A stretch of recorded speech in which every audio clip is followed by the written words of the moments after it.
Welcome to the fifth and final episode of our Palladium Mutant Animal Extravaganza series, everyone. Thank God. This episode, we finally finish our discussion with Jef and Jon from the System Mastery Podcast, all about the mutant animal creation rules in TMNT and After the Bomb 2nd edition by Palladium Games. But before we get to the episode, here's what to expect in our calls to action. Join us after the show for a brand new announcement from the One Shot Network, a reminder about Jef and Jon's projects, and Patreon information and thank yous. With all of that out of the way, enjoy the show, everyone.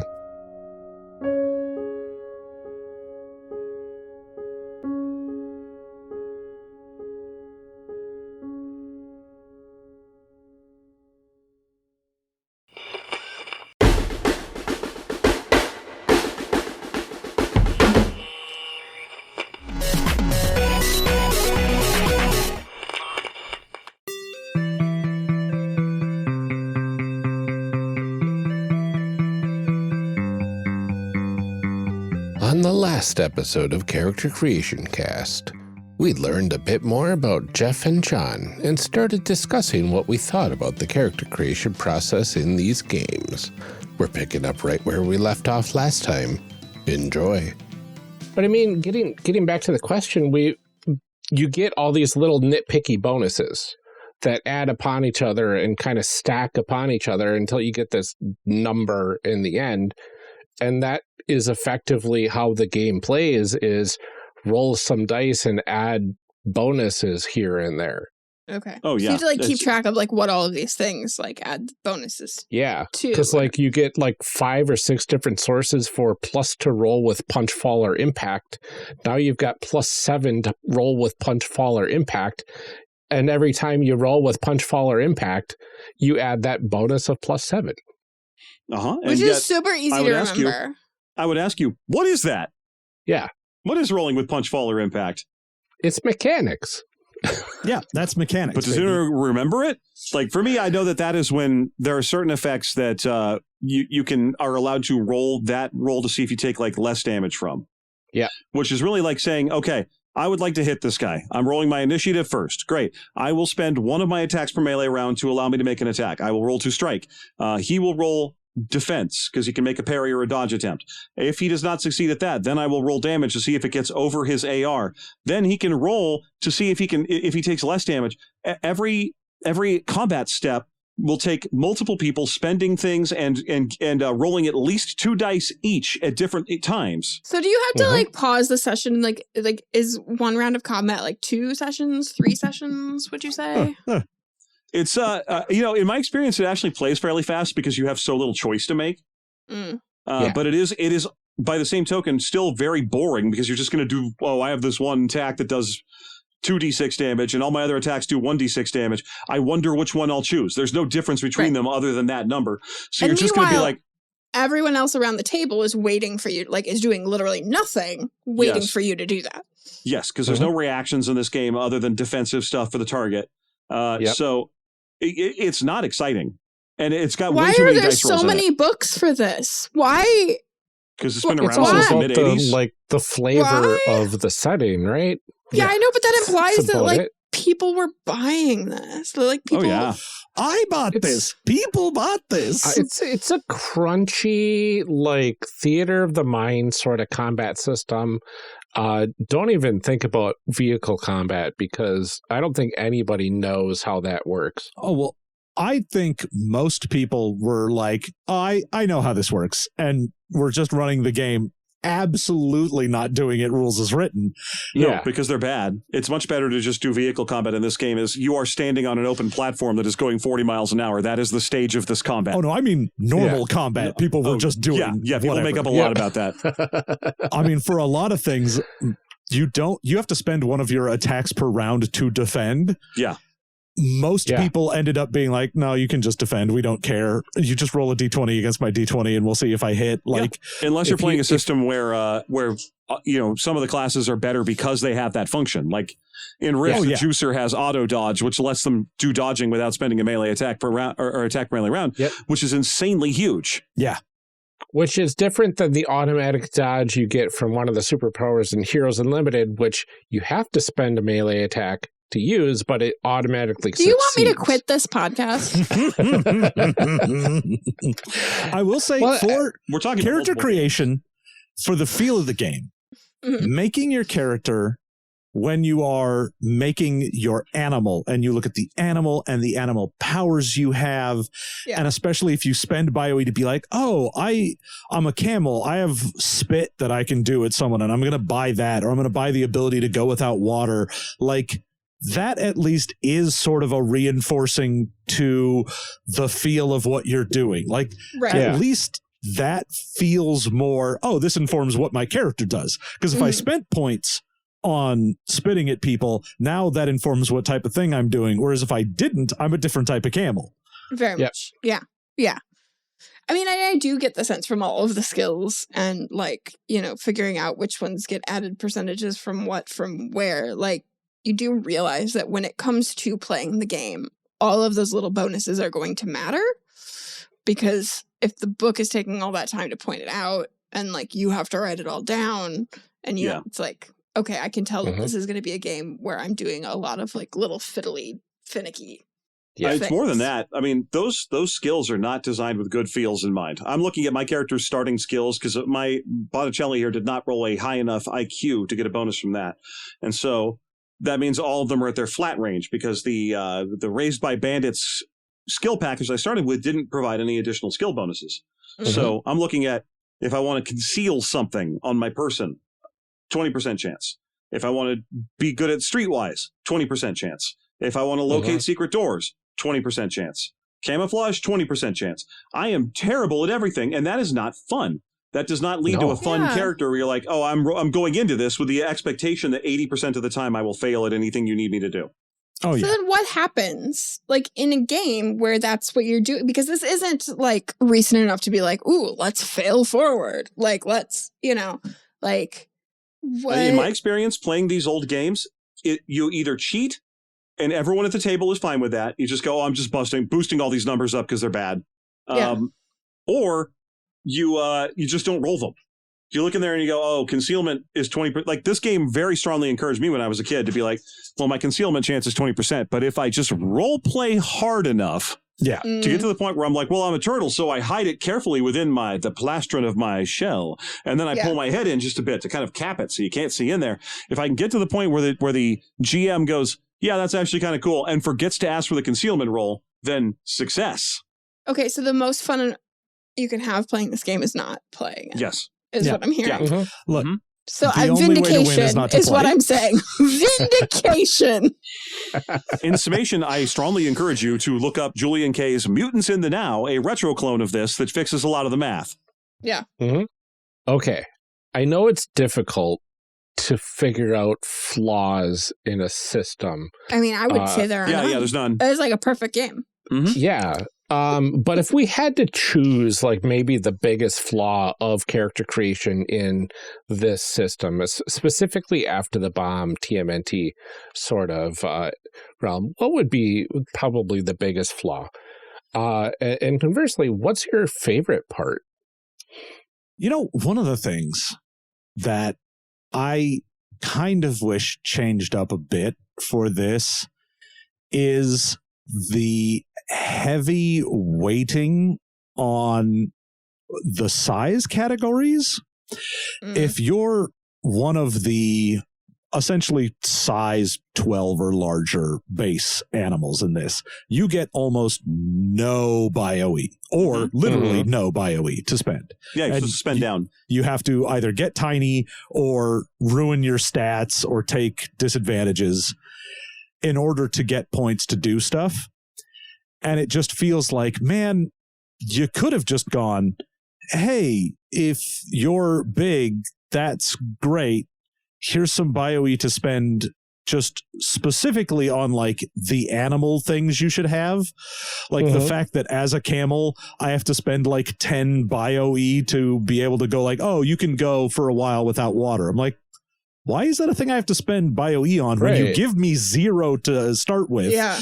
you'd think it would be like, oh, you don't have anything to get cool powers, but you're at least like your animal. Yeah, It that sort is of true. like implies that like size is the only thing that matters at all. But instead, it's how you use your mutant animal.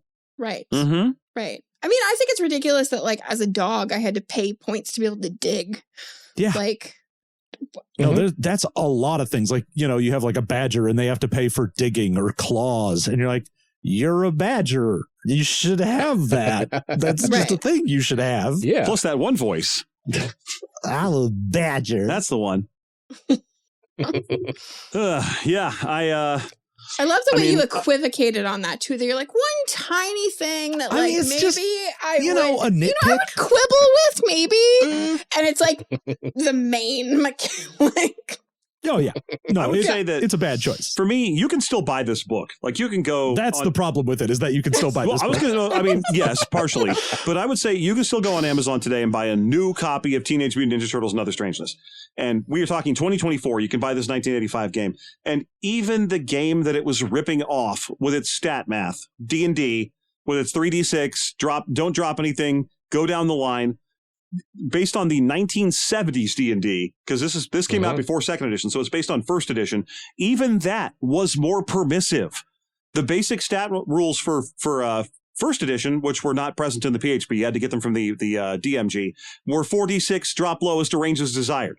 That was method one. So this is based on Simbita's weird belief that D&D was, you know, harder than it actually was, or you had to make worse characters for realism or verisimilitude purposes. I mean, the book does have a sidebar of making a bad character makes you a good role player. Exactly. The fact that stuff is still available for sale today is just mind-bending to me. Like, imagine how far even nobody's favorite Wizards of the Coast has come along. Mm-hmm. And this has moved 0 inches. Mm-hmm. So for me, the fact that it's super retrograde is probably my least favorite thing. That, and again, I mentioned it a couple of times, even when you're done with a character, they can't do much. You'd hope that when you're done making a cool mutant turtle, you'd be like, all right, so your character has the ability to withdraw his head into his shell to dodge attacks. You know, he can, if someone's shooting at him, he can just go bloop, pull himself in and take some of the bullets hits. Can do a spin move by getting on the ground and spinning the shell. You know, if you have a giraffe, you should be able to whip your neck around at supersonic speed. And you get none of this. Your character can hit people with a club, and maybe if they're the right kind of animal, they can bite. And if they do, it replaces the attack they would have made with the club for the same amount of damage. It's boring. Yeah. You mess with the sheep, you get the horns. Mm-hmm. This could be so cool. You could make such a cool Ninja Turtles game. But You could. You can't. But instead, I have carpentry. Yeah. But no Yeah, hands. good. But no hands. No hands. See, I honestly, your skill selections are remarkable for just a dog that can talk. But those are the things that I got from my apprenticeship. Like, Yeah, exactly. The fact that but, the like, book nowhere- allows you to do that is what's crazy. well, I think the thing is like because you get the apprenticeship before you even like look at what your animal info is, and it's like shouldn't It is a shouldn't weird the type of animal progression. determine what kind of apprenticeship you can have? Well, not Like, even type of animal, given that a baseline assumption of the game outside of a few specific animals are like you would have to pay in order to even have hands or stand upright. right. And that is an option that you can always deny. And the fact that they're like, oh, obviously you'll have these skill packages where you can do all this stuff. I'm like, but what if I don't? What if I'm just a dog? Mhm. Yep. But I still get the same percentage. Like, Yeah. like there's nothing Doesn't in there matter. that says you must have hands to do carpentry or whittling. Like, nope, not required. Yeah. But I do The have to other pay thing extra to be able to speak English, even though I bought the speaking skill. Or Yeah. you know. You're capable of speech. hmm But I do have to spend a skill on being able to be intelligible at all. But I can have whittling without doing anything extra. Yep. The other thing you'll find here is that there isn't really like a bestiary. Like the idea is supposed to be that you're going to fight other mutant animals or humans, and you build them using the character creation rules. And that's what a lot of the other books are. You buy the original 86 After the Bomb. It's mostly stats for mutant bunnies that he thought was interesting. The author of who I think Wusick, maybe I forget who wrote this. Yep, Eric Wusick. But that's it. There's no like here's stats for when you want to fight a robot. Like a Mouser, like Baxter Stockman's Mousers or something, or not in the TMNT and Other Strangeness book, because it would have been complicated to come up with stats for monsters when you could just be like, here's just make your own. Here's the same rules for how you fight a mutant turtle. Mm-hmm. So I'm not a fan of that either. Yeah. Yeah. We thought What's you your were favorite having part, so though? much fun building these characters. My favorite Do part you of want this, to build more? random tables, I guess. Just fun random tables. When I was a kid and I had That's- these books, I that's was always like, oh, need another list. Every time I'd get one, because they were like $1 at used stores. It'd be like, oh, cool, a bigger list of 40 more random animals with tables that incorporate the old tables. Oh, I'm going to roll on this. I'm a walrus. That's hilarious. I don't want to play as him, but what a neat idea. I'm going to be able to use that to spin up a cool character in my mind. Yeah. Yep. Yeah. That feels a lot like what a lot of this is like, that sure seemed cool in my head. Mm-hmm. Oh, yeah. Mm-hmm. No, this But nobody bothered to like test out whether it was cool this game in and real life. Palladium in general is just dude, wouldn't it be cool if this thing were happening? Mhm. Rules are bad, but wouldn't it be cool if this thing were happening? Wouldn't it be cool if there were mutant animals and you saw one? That would blow your mind. What if a big rift opened up and a monster came out? Dude, neat. That's the full thought process. And then they were like, oh, we need rules for this. Yeah. I would love to know what the playtesting and editing situation was. None. Yeah. It sure feels like it. I mean, like somebody had to at least be doing like a home game of this, right? Oh, for sure. Simbito ran this game a bunch. And I have to imagine that he was just like, and my rules are perfect and I don't care. I run it and it's fine. It's fine for me, so it should be fine for everyone. That's just wild. I don't know why I'm like, every time we do this, I'm like shocked again. And like at this point, that's on me, right? Yeah. But Yeah, fool you 4 times. Shame on you. exactly. But every time I'm just floored by like how this has lasted this long. Yeah, I've never quite understood that either. It's a small production house out of, I think they're in Wisconsin somewhere. Probably. And they just We make the best stuff. Uh-huh. Yeah. Mm-hmm. Yeah. I enjoy the cheese. We have great cheese. Last question on here. This is our fan fiction segment where we don't play this game ever. Mm-hmm. But we get to pretend with what happened. Like, why are we a group? How did this happen? What are we doing? Just why? Now, I would like to pitch Yeah. that we are a group that is brought together by Lil Jon to save the rest of his family that is still enslaved by the Empire of Humanity. And we are doing a rescue op. Yeah. That would make sense. That makes sense. I like that. You've got a mechanic to get in there. Mm-hmm. You've got the runaway slave who knows the territory and where everything is. We've got our Wilderness scout. locksmith and scout. And then the dog, because the Empire of Humanity is fully on the side of the mutant dogs. And so a mutant dog can pass for being like, oh, I'm part of the Empire. Yeah, or just be a dog. Just go Well, in and if we're like, dog. Mark. trying to free sheep, like I belong there. Like, yeah, nobody's gonna think twice about this sheepdog. I do think it'd be fun if your character was a mutant dog that had full dog looks and was just a dog, but also spoke English exclusively. So when you were trying to impersonate being a dog, you had to be like, bark. Woof. Bark, Woof. bark. Woof. Roo, roo, roo. Growl. Basically the dogs from Up at that point. Yeah. Yip, yip. Yeah. Mm-hmm. Appa. I'm angry. Yeah. Dog noises. Mm-hmm. Mm-hmm. Yeah. But also, I can wield a knife gives... and a grappling hook, so that's going to come in handy too, obviously. Of course. I'm going to find a reason to use this grappling hook. That will be like every combat scenario, I'll be like, grappling hook? Hear me out. Net. Grappling hook. Net? Just saying. Can we find a way to maybe...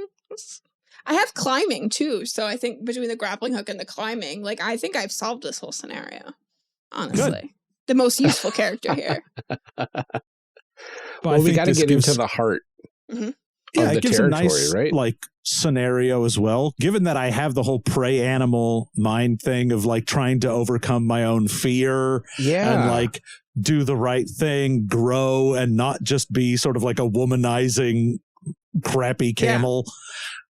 I mean, I like the idea of like you being a himbo camel. Like, Yeah. I'm very into that. I mean, it does Joseph like think of himself as like a big bruiser? Oh, yeah.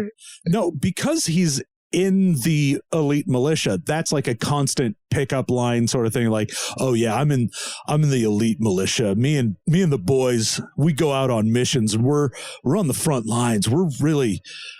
It might be my last night on Earth right now. But fully, he's just like in the motor pool fixing the trucks. right. Yeah. Right. But And like likes to combat think, gets anywhere near. oh yeah, I likes wonder to if think that was a he is a big misunderstanding though. hero. Like what if Little John was mistaken, thinking, oh, I need this guy. We could have myself, a bruiser, 2 bruisers. That'd be perfect for this mission. And Oh, like yeah. the first combat we get into, you just run away. And the thing is, there's like a 60% chance that if combat breaks out, Joe is gone. It's Yeah. not right because it's prey animal thing. I Yeah. got to roll a 12 up, and the only bonus to it is from mental endurance, which is like a 7. So there's a firefight, no. If there's a Yeah. firefight, there's a very real chance I will not know what's happening because I can't see further than 24 feet from me. Oh no. So we're great. I got the worst. Group.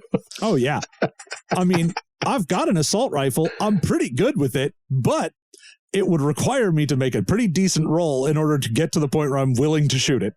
hmm Wow. But I'm a dog with a grappling hook, so And fearless dog with a grappling hook, yeah. hmm And an artist. Yes, a true artist. a poet's soul. Mm-hmm. Mhm. Mm-hmm. Mhm. What a Amazing. horrible group of people I who think it's an can't do amazing group. anything. Honestly, I think like, as long as seriously, your group is like okay with failing, I do feel like we have the right vibe to be a group that fails at everything. Because I we're think that, for like- sure a comedy group. Mm-hmm. Yeah. we have a phenomenal group for a comedy action Mhm. adventure. Right. Yeah, I mean, this is the type of, if this was a system where you had to fail forward, it would constantly be like, I run away, and in running away, it causes like them to chase after me, and they all fall into a pit, and I'm just like, oh, Mhm. okay. Well, they've all And run then away from their everyone posts. comes back and is like, yeah, I stopped him.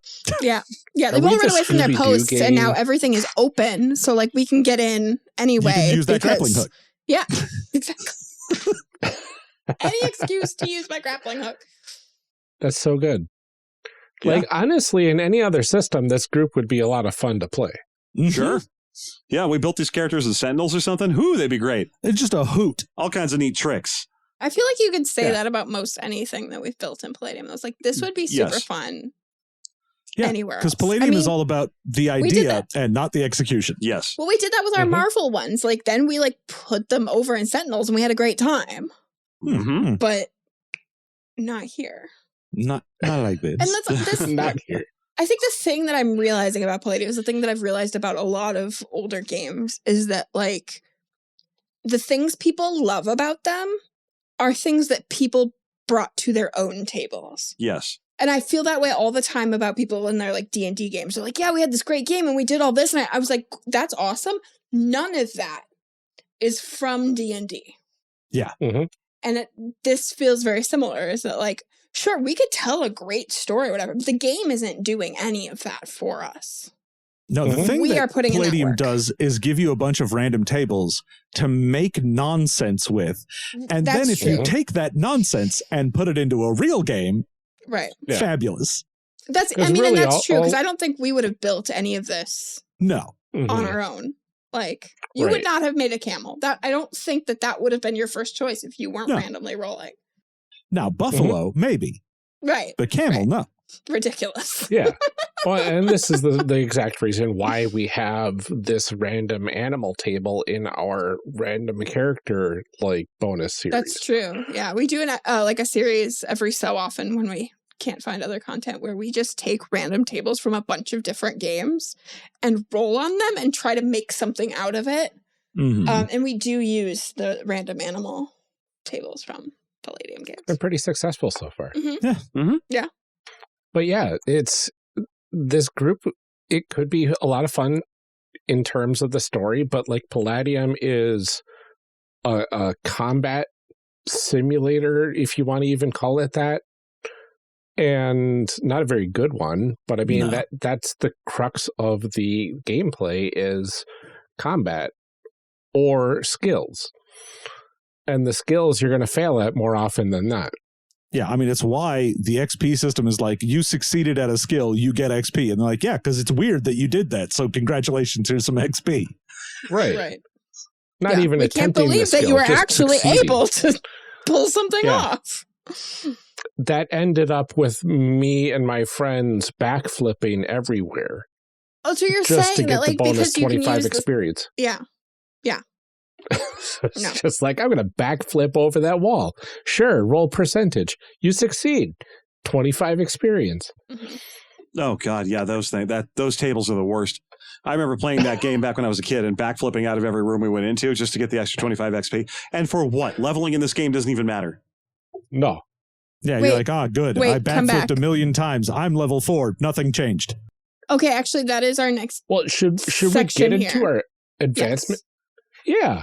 Okay. Let's talk about advancement and take it up a level. Sure. Take it up a level. Take it up a level. So we've talked a little bit, but like for the audience, how do you advance? Like clearly you get XP based on like is it the success of doing the thing? There's a chart of what you get XP for. For sure. And a skill is one of them, but it is the lowest amount of XP that you get. It's like 25.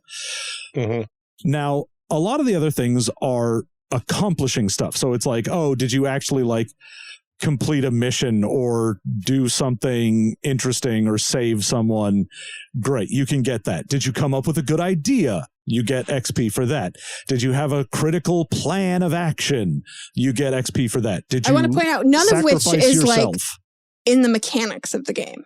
So the things that you get the most XP for are not based on the actual rules. No, you do of get the game. XP for killing or subduing menaces. Okay. So the thing is, killing or subduing a minor menace is 25 to 50 XP. It's 25 XP for performing a skill, successful or not. Yes. So technically, it is more efficient to just sit there and constantly try and fix a car over and over again than to lay waste to a group of enemies, which is an interesting way to take the game. Yeah. Now, to be fair, it does say when it matters. Performing a skill when it matters, you get 25 experience. Yes. Well, yeah. Here's an important question. In your backyard. Well, no, I'm Does not the saying book about outline for a GM what that means? When does it matter? Well, I mean, if I'm in a room and I need to be out of that room, how am I going to get out of that room other than backflipping? You're right. Good point. Yeah, I don't have a walking skill. Driving a car to the corner store to get a soda should not warrant any experience. Yeah. Nor does picking a lock for fun or practice. On the other hand, driving a car in a high-speed chase or picking a lock to rescue a prisoner are Practice worth should the absolutely reward. give you XP. Hold on. That's You so don't dumb. get XP for practicing a skill. That is literally Because what it doesn't practicing is. matter. Yeah. Correct. Yeah. Okay. All right. It feels like the 25 bonus experience for doing skills is like just that bonus experience for doing the stuff you're doing during the adventure. Also, so much of this is such a weird level of bookkeeping for the GM, because it's like someone comes up with a clever but futile idea. Someone comes up with a clever, useful idea. Someone has a quick thinking idea. All of these are different levels of XP. Yeah, and what's the difference? But it means like, as in the middle of like a role-playing thing where someone's like, oh, we need to do this. Yeah. And then you're trying to adjudicate and being in character and like playing with them. You have to also be jotting down like, all right, 25 points for John, 100 points for Jeff. And you're just sitting there like having to constantly update your spreadsheet of the constant like little bits of XP that people are getting. And also every one of them has to run through the DM filter. You can't just be like, well, I I used fishing to catch fish for dinner tonight and have him go, I'm going to count that as not essential because you weren't starving. Right. Yeah, well, and that's the thing is, not only is it, you can't be the one to be like, and GM, do I get XP for that? Because so often they'll be like, no, you asked, so you don't. But also there's the opposite side of that of if you're caught up in the moment, you're just going to be running the game. And then you're going to have to sit there 4 hours later and go, wait a minute. Oh, who thought of how many ideas and what? Yeah. Did Amelia use her grappling hook 4 times or was it only 3? Yeah. And were you playing in character for each of those ideas? Because that could be 50 experience each. Yeah, it's just, there's so many little bits to it, and it ends up being, not a group XP. This is a per person XP. So you have to have everyone's XP track, that you're keeping track of everything that they do throughout every session. And it's so much bookkeeping for nothing, because when you level up, especially in After the Bomb, it's just skill points. You don't get Bio E for leveling up, which sucks. No. You should, because you should be continuing to mutate and evolve your character into a more powerful character. All you get is those skill upgrades. If you have a hand-to-hand, you get the next rank of that and the next level of that. And some hit points. You get some hit points and you're done. Sad. And so you mean I went through all the trouble of playing, like of making a character and then playing this game, and I've got nothing to show for it? Yes. Hey, you get 1d6 hit points. Really, no. Oh, okay, you're right. Yeah, 334,501 experience points to get to max level. It's a lot. Yep. It's ridiculous. I've never gotten past level 10 in like years-long campaigns of Palladiums where my characters have actually survived. I mean, like, the nice part about the experience system is that it does reward, like, good role-playing. It does reward coming up with ideas, and it tries to reward for that, but, like, the bookkeeping, as you said, is so tedious. And for a player, because the only thing, like, normally you would think, oh, I'm getting XP for coming up with ideas. I'm getting XP for role-playing, using skills. You're like, oh, this is incentivizing to not just be a murder hobo, to not just go out and kill everyone. But as a player, the only XP you have control over is defeating people, which means for you as the player, the only thing you can guarantee will give you XP is murdering people. Because if I do a skill, come up with a plan, whatever, I don't write down, came up with plan, give myself 100 points. I have to rely on the GM to remember to do that for me. Yep.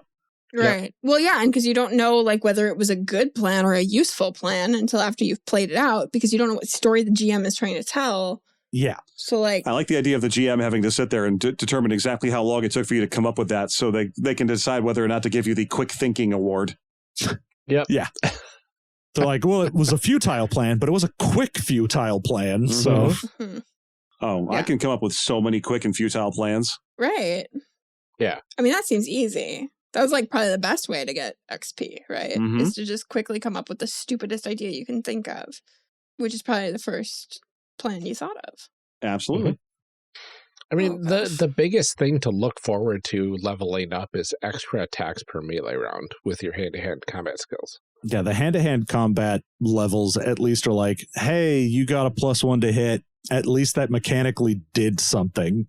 So, grats on that. And the fact that you can't ever get above a 98% in your skills means even for skills that you are good at, if you level up enough, you're like, oh, and now I can't even get those better. I'm just done. In summation, bad. Yeah. Okay. Yeah, so it feels very unsatisfying for the most part. I do recall playing a lot and being excited about getting close to certain levels, but again, I think it was mainly because I got an extra attack per melee at level 4 usually. Yeah, there are certain breakpoints in some of the fighting styles that are like, oh, this is the good level where I'll get something useful out of it. Yeah, like you can get paired weapons at level 7 for an expert. Yeah. That's kind of cool, you know. But, you know, most of the time you're just like, oh, I get +3 to pull my punch because that's going to come in handy. That's the thing you always want to be doing. I know in Heroes Unlimited, at least, you can role play your way into learning new skills by like going to classes and stuff, right? Which Can is you what do that everybody in After comes the to Bomb? games No. to play. Well, here's the thing. After the Bomb is built in the same way that like a lot of early D&D derivative products are, like not necessarily After Bomb, but definitely TMNT and Other Strangeness, that they were building on shoulders. So a lot of the time when you buy like the really old D&D games that aren't D&D, they will just skip half the rules. And if you ask the designers at the time, how come there's nothing in here about experience or whatever? They go, just use the D&D ones. They're fine. That was a common thing at the time. And you'll see that here too, where you're like, can you learn more skills in this? And I bet you if you asked Kevin at the time, he'd say, oh yeah, the same way you can in some other game. Mm-hmm. I mean, that or, I don't know, ask your GM. If he thinks you've put in enough in-game practice, then yeah, sure. Roll a die. Yeah. Yeah, because like you could, it sounds like you could like hang around a place and like force your way into an apprenticeship if you're willing to play 8 to 10 years of game time in that same location. I mean, rules in the thing are pretty much, there's no way to get extra skills because there's no specific way to do that. Mm-hmm. It really just feels like, I don't know, if you manage to convince your GM. Yeah. I mean, I'm reminded like when we talked to like Grant Howitt and Chris Taylor about like their game design opinions, and one of their like tenets of game design is no dead levels. And it feels like that's most of what advancement is in this game. It's just dead levels. Mm-hmm. Yeah. Yep. It's just like bonuses to stuff and that's it. Well, there's nothing to look forward to because you're not getting bio-E at any levels. Yeah. There's nothing where you're like, I'm going to get a new capability. I might be slightly better at a skill. I might get an extra +1 to hit, but my capabilities remain the same. What I can do is the same. I just might be able to do it more often or slightly better. But there's no point where you're like, oh, and I unlocked a new thing. So it just, your advancement is very stagnant, even if you do get bonuses. Yeah, I mean, because I'm like looking at these like bonuses to things. It's like, ooh, that's exciting. I get +2 now. So it's like, oh, I went from 35 to 37%. That's woo. Like, yeah, like that doesn't even feel statistically like significant in any way that you as a player would notice that difference. Yeah, right. Even ones that give you a decent percentage where you're like, I get like 4 or 5%. I'm like, going from 50 to 55% in a skill means nothing to me. No. Yeah. No. I mean, even going to level 15 plus 5% per level, because level 1 doesn't count, right? Yep. So you're getting 14 times 5 or 70 extra percent. Which you will almost certainly waste most of. Because by that point, you'll have hit the cap for your percentages for things. So hitting level 15 is pointless in almost every regard outside of whatever you get for level 15 in your hand-to-hand. Yeah, that's about it. Why do people play this game? Well, you know, thankfully, mostly they don't. Mostly people own it and are happy to own it because they remember it from when they were kids. I'm just like, what about this game is fun? It was just the concept. Well, These games were selling the package. I did just enjoy, like the number of like, options. I mean, the different character types that you can do, that was nice. But like I honestly did enjoy the active combat, the active defense in the combat, and having a choice there, even though it wasn't great. But it felt relatively superhero-y to me at the time, even though that's the only like baseline I knew. So like, I mean, I think it's good at selling you a fantasy of something that sounds interesting. Playing a Teenage Mutant Ninja Turtle, playing a superhero, playing a weird sci-fi adventure in a post-apocalypse. Like, all of these are fantasies that they are selling you, that they're like, wouldn't it be amazing to play in this space? Palladium is the RPG equivalent of when you used to go into the video store and pick terrible horror movies because the cover looked super cool. Yeah. It'd be like, oh, look at that. That's a skeleton hand coming out of a baby carriage. That's going to be weird. And then you flip it over and you can still read the back because that counts as the cover. And it's got like a really good description. You're like, oh, neat. It's all creepy. And it features famous work by Screamin' Mad George. And I can't wait to see all the details in this. And then you put it in and it's like the worst movie you've ever seen in your life. And it was filmed in one house in one evening for $35. That's how Palladium is. Palladium sells you on the pitch. You have a cool looking cover. You have a cool looking back that tells you everything that's in there. And then half the time it's not in there. This is a really good example of that. If I buy TMNT and Other Strangeness and I don't open it to page 2 and get the stats for how to play as Donatello, what is this?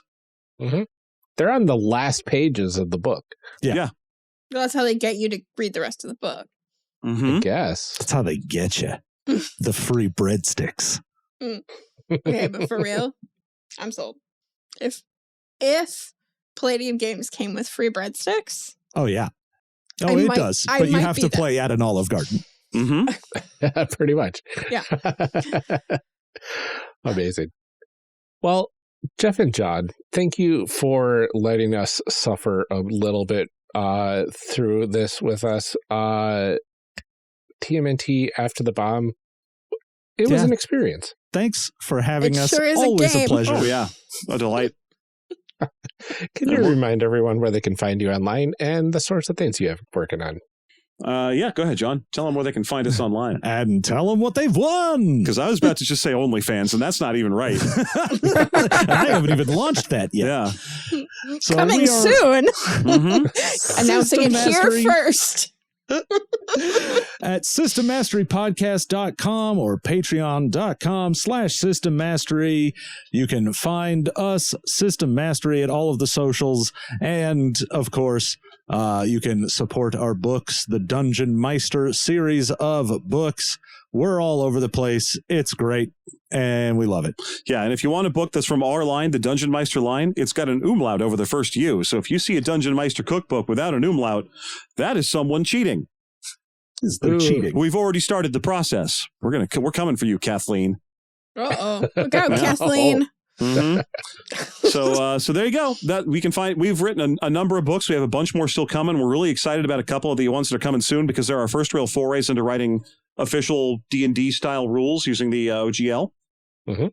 And we will be doing more of that in the future as well. But go buy the books, or if you've already bought them, please rate and review them because that is a big deal for us. I'm really excited for your monster manual. Thank you. It's great. And you said like sometime July? Yep. Sometime in July. July 24th, I think. Ooh, okay. That'll be the last episode, I believe, we'll be releasing in July. Yeah. And it's already up for pre-order. It's on Amazon right now if you want to go grab it. Okay. It's right before. All right. We'll make sure that we put that in Düngeonmeister Random Monster Generator. Okay. We'll make sure to put that in our show notes and in our cold open and stuff announcements. Wonderful.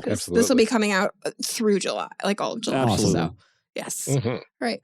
Well, thank you both for being here because that's what my outline says, I have to say. And thank you to everyone for listening. And also, I'm sorry. Call to action. Yeah, like that. Ryan? Yes. This recording might have been the longest 6 hours of my life. It went fast, though. Honestly, for whom? It was for whom? It was not as bad as the Heroes Unlimited. Well, I think partly because I knew what I was getting into. So I knew that skills were going to be forever. I knew what things I cared about, which were not the skills. I was like, I'm not going to write down all these numbers. I'm just not. Yeah. Yeah. But I think the fact that it went smoother does not mean it was better. It was still somewhat it was enjoyable. Defending this game. I'm not talking about the game. I'm defending Jef and Jon. Oh, okay. They made the process more enjoyable than it really is. Yes. Yeah. Well, conversation with them, especially because they understand how bad it is. They're like, I'm not going to lie to you. I mean, even though they still lied to me, but because that's a favorite hobby of theirs, obviously. Yeah, I'm glad this one's over. I hope to not do any more Palladium again for a while. For a while. That's the key there. At some point, we have to cover OCCs and RCCs because we do. That's all that's left. I don't know that we do. Unless there's like some like deep, Are the dark people really corners. calling for that, Ryan? I don't know. Okay, people, this is your chance. Let us know. Should we do Palladium again? And if so, what's your favorite one that has RCCs and OCCs? Never She again. says again for like the third time now. I know. We just need a year I or like two. having Jef and Jon on the show. Yeah. That's what a lot of this comes down to. It's why I continue to agree to it, because I love recording with them. Mhm. Someday I would like to talk more about a different or better game. I mean, we did Sentinels. Yeah. So We did. Yeah. We'll get another good one in the books before we cover any more Palladium. yes, please, thank you. For the sake of my sanity and the continuation of this podcast in general. Palladium again flips table. Yeah, exactly. Yep. Exactly. Well, before we let everybody else go for the day, we do have some calls to action. A reminder that Jef and Jon have all sorts of projects out there in the wild, from their joke book to their amazing new monster creator book. We have links to all of those projects in our show notes under the Düngeonmeister series in our guest information section. If you want to check that out, I believe they are also at Gen Con. So if you are going the weekend after this comes out, they will be there. We will not, sadly. But that's okay. Still check out their stuff. It's good. Yeah. It's good. It's very good. Next up, the One Shot Network has a brand new show starting tomorrow, July 30th, tomorrow from the day this episode releases. Network overlord and published author, TV's James D'Amato, His has full title. Yep, has a new discussion show releasing on the network called The Ultimate RPG Podcast. In this new show, James sits down with some amazing guests to talk about GMing, backstory, and a whole lot more. There is a lot more in the works as well that will be announced soon for the network. So stick around here after the shows in the coming weeks to hear all about those events as well. It's a very exciting time for the network. There's a lot going on. I'm excited for it.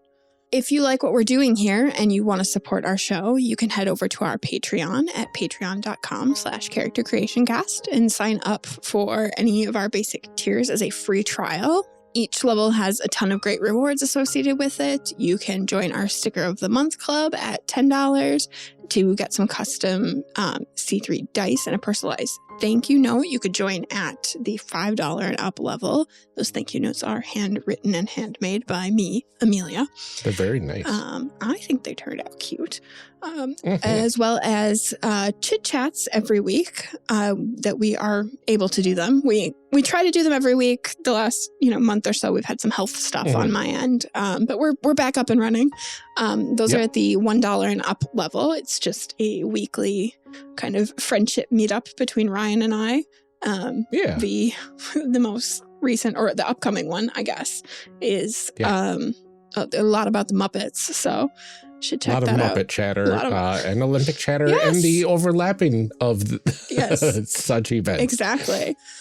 We are currently under our operating budget right now. So any assistance there will help us a lot. That money goes to the running costs of making this show. We also like to thank all of our patrons personally every episode. You all mean the world to us. So without further ado, thank you, DJ G, aka Tyrannosaurus, Eric Bonce, and Daryl Holiday II. We couldn't do this without you. Shadim Cabal, the Shyest Barbarian, and Benjamin Sweeney, you all rock. Thank you so much. Thanks, Lorcan McGinnis, Rob Fletcher, and Kevin Brown. We're so glad to have you backing us. We appreciate the support from Tentacle Duck, John Adamus, and A3 Sketchpad. Thank you. I promise I am equally excited about all of you, but I just really love to say the words Tentacle Duck. It is a fun name. Cole McCallum, Carlos Salazar, and Eric S., thank you so much for your support. Ian Popmeyer, Soragoth, and Liam G., we can't thank you enough, but we are going to keep trying every single episode.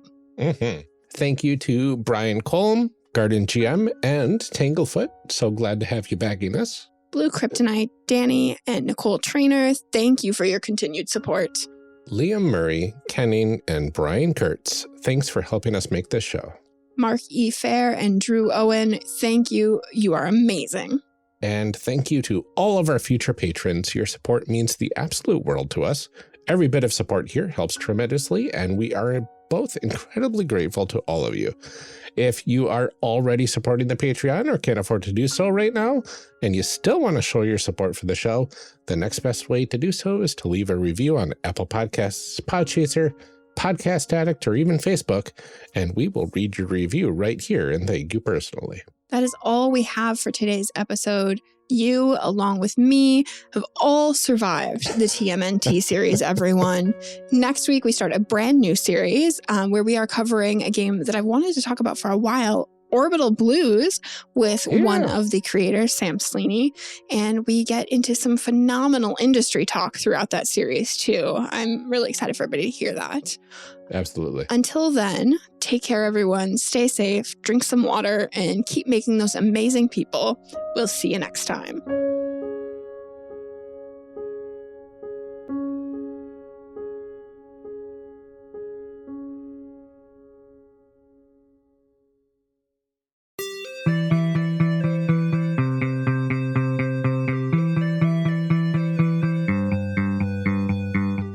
Character Creation Cast is a production of the One Shot Podcast Network and can be found online at www.charactercreationcast.com. Head to the website to get more information on our hosts, this show, and even our press kit. Character Creation Cast can also be found on Twitter and Blue Sky at CreationCast, or on our Discord server at discord.charactercreationcast.com. I'm one of your hosts, Ryan Bolter, and I can be found on Twitter and Blue Sky at Lord Neptune or online at lordneptune.com. Our other host, Amelia Antrim, can be found on Twitter and Blue Sky at Ginger Reckoning. Music for this episode is used with a Creative Commons license or with permission from the podcast they originated from. Further information can be found within the show notes. Our main theme music is Hero Remix by Steve Combs and is used with a Creative Commons license. This podcast is owned by us under Creative Commons. This episode was edited by Ryan Bolter.